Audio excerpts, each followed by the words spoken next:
के पवित्र बंधन में बंध गई। अब राम जी के बाद तीनों भैयन की बारी आई। उसी स्थान पर लक्ष्मण जी का विवाह उर्मिला के साथ, भरतलाल का विवाह मांडवी के साथ और शत्रुघ्न का विवाह श्रुति कीर्ति के साथ विधि विधान से संपन्न हुआ। विवाह के पश्चात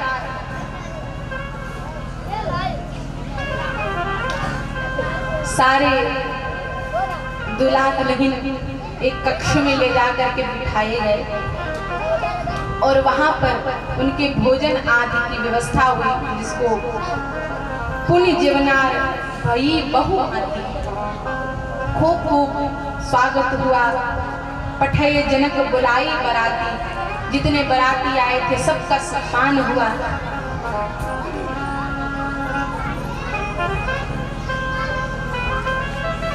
भोजन इत्यादि अच्छे से होने के पश्चात सखियों ने राजा जनक जी से थोड़ी सी आज्ञा ली और कहा, अगर आदेश हो तो हम कुछ घर की परंपराएं हैं, रीतियां हैं, जरा उनको दूल्हा दुल्हन के साथ संपन्न करवा दे। जनक जी ने कहा ले जाओ। तो सखियां चारों भैयन को और चारों मैयन को लेकर के एक अलग कक्ष में पहुंची। और अब रिश्ते में तो सब साली सरहजे हैं, तो राम जी के साथ हंसी ठिठोली करने लगी। एक ने कहा, अभी देखना बहुत बड़े धनुधर बन रहे थे, धनुष भंजन करने वाले बन रहे थे, अभी देखना 1 मिनट में हम सीता को जिताते हैं और राम जी को हराते हैं। एक मंदिर के पास ले गई और वहां पर एक सुंदर से कपड़े में माता सीता की पादुकाएं कपड़े में छिपा दी। और सखियों ने कहा, राम जी ये हमारी कुलदेवी की पादुकाएं हैं, इनको प्रणाम करो, बहुत कल्याण होगा, जरा इनको प्रणाम करो, शीश पे धारण करो। लक्ष्मण जी समझ रहे हैं कि ये हंसी कुछ और ही बता रही है। लक्ष्मण जी ने कहा, भैया जब तक हम प्रणाम न करें तुम न करना। ये सब सीधी साधी लग रही है पर है नहीं। अब लक्ष्मण जी की बात सुनी, भगवान ने कहा, लग तो थोड़ा हमको भी दाल में काला रहा है।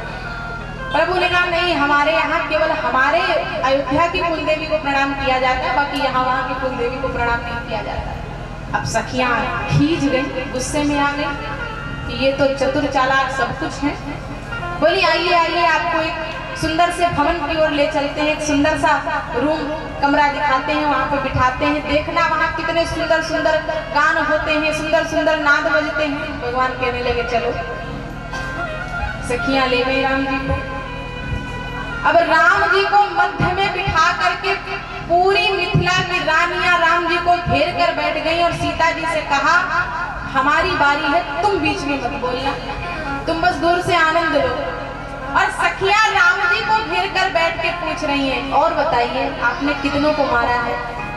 राम जी बोले, बस यही 2 4 5। नहीं नहीं, और बताइए आपने कितनी शिलाओं के ऊपर रज लगाकर उनको स्त्री बनाया है? राम जी बोले, बस यही 1 आधी। और बताइए, सुना है आप बड़े घराने से हैं, रघुकुल घराने से हैं? राम जी बोले, बस भगवान की कृपा है। हाँ, और बताइए, सुना है आपकी 3 माताएं हैं? राम जी बोले, बस प्रभु की कृपा है। हाँ हाँ, और बताइए। लक्ष्मण जी कह रहे, हमसे पूछिए, हम बताते हैं। भैया से मत पूछिए, वो बेचारे बता नहीं पाएंगे, सीधे साधे हैं। सखियां कह रही, तुम जरा चुप बैठो, छोटे हो तो छोटे बन के रहो।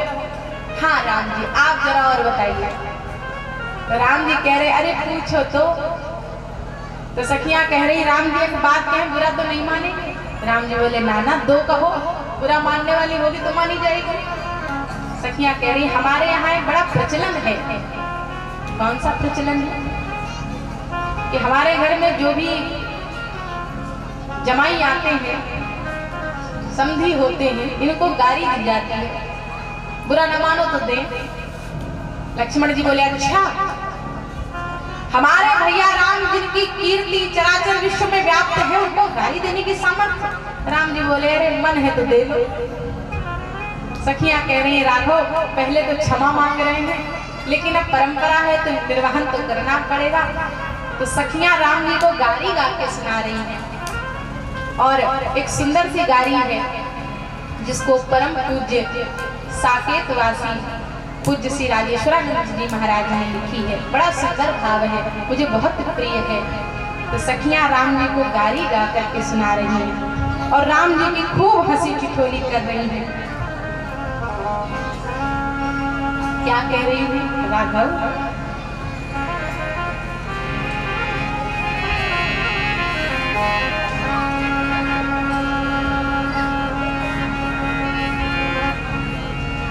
धरि ध्यान सुनो धनधारी।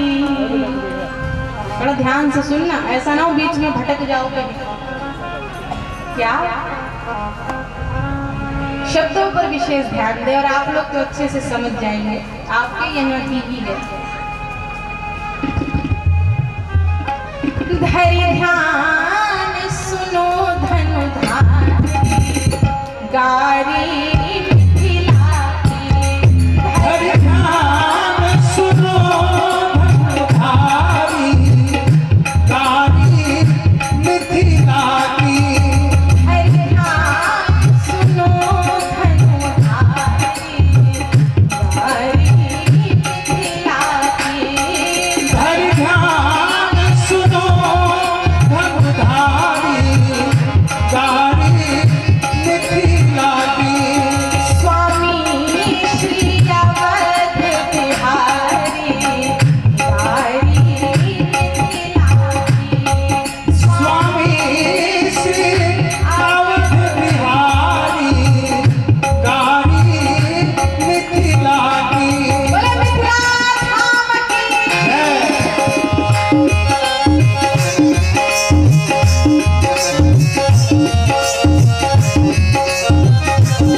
धनुष जाके सुनी प्यार मन में, धनुष जाके सुनी प्यार मन में, बिनु चिट्ठी कौशिक के संग में, बिनु चिट्ठी कौशिक के संग में।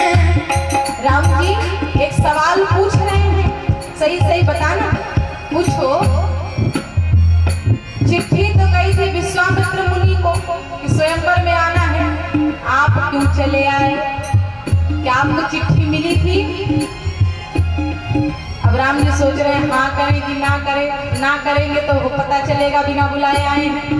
तो राम जी ने लक्ष्मण जी की तरफ देखा, क्या किया जाए? लक्ष्मण जी बोले हाँ हाँ बोलो आई थी चिट्ठी।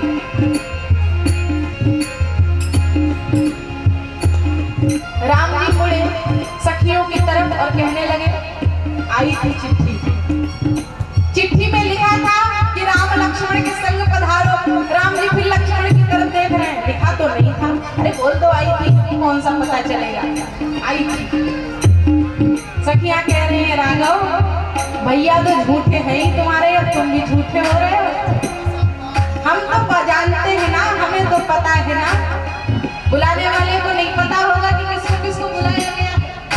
इसीलिए राम जी धनुष जाके सुनी प्यार मन में, धनुष जाके सुनी प्यार मन में,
शिला के।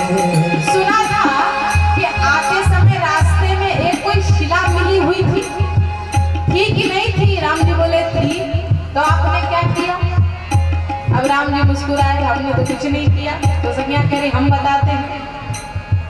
प्रगट करी पग धूल उड़ा के, प्रगट करी पग धूल उड़ा के।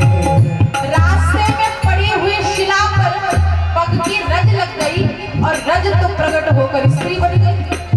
एक बात तो बताओ, सुना है कि राजा हो, राजा के बेटे हो, पर काम तो ऐसे कर रहे हो कि कहीं से लग नहीं रहे कि राजा के पुत्र हो। राम जी बोले क्यों? तो सखियां कह रही है राघव हो राजकुंवर या मदारी,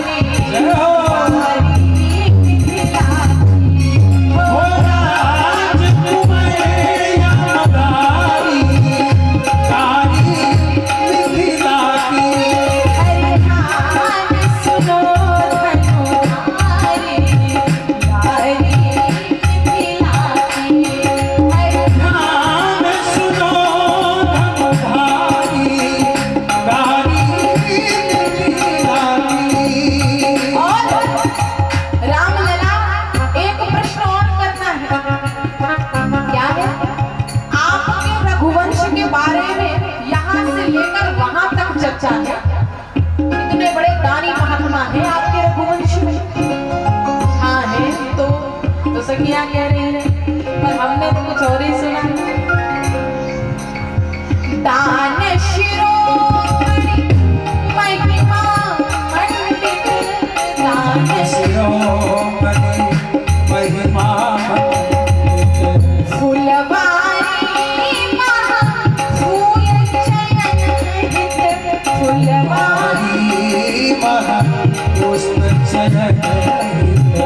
इतने बड़े दानी हो, रघुवंश का नाम इतना फैला है, और वही राम जब फुलवारी में फूल तोड़ने के लिए आए तो क्या कर रहे थे बताओ जरा? राम जी बोले कुछ नहीं कर रहे थे। सखियां बोली हाँ हाँ हम सब जानते हैं। क्या जानती हो? तो सखियां कहती हैं